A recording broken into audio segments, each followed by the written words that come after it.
తమిళనాడు భారతీయ జనతా పార్టీలో సంచలన పరిణామాలే చోటు చేసుకుంటున్నాయి. ఏంటంటే ఒక్కసారిగా ఊపు రావడం ఒక ఎత్తు. ఇదివరకు డిఎంకే ఏఐఏడిఎంకేల మధ్య పోరాటం గత 4-5 దశాబ్దాలుగా ఉంటే ఇప్పుడు బీజేపీ వర్సెస్ డిఎంకే అన్నటువంటి స్టేజ్ తీసుకొచ్చేశారు. ఏఐఏడిఎంకే థర్డ్ ప్లేస్కి వెళ్ళిపోయింది మొన్న జరిగినటువంటి చెన్నై ఎన్నికలలో.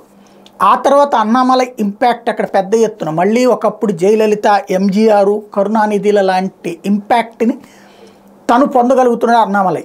దాని ఇంపాక్టే ఇప్పుడు అక్కడ రాజకీయాన్ని మార్చేస్తుంది. శరత్ కుమార్ పార్టీ విలీనం చేసేసి బీజేపీలో చేరిపోతే ఇప్పుడు పిఎంకే పట్టాలి మక్కల్ కచ్చి ఏదైతే రామ్దాస్ పార్టీ తాజాగా వచ్చి చేరిపోతుంది భారతీయ జనతా పార్టీతో కలిసి ఈ కూటమిలో చేరడానికి సిద్ధపడింది. ఇప్పటిదాకా అది ఏఐఏడిఎంకే కూటమిలో. అక్కడ చిన్న చితక పార్టీలన్నీ అంటే ఒక సీటు మీద ప్రభావం, 3-4 సీట్ల మీద ప్రభావం చూపెట్టగలిగే కుల పార్టీలు ఉంటాయను.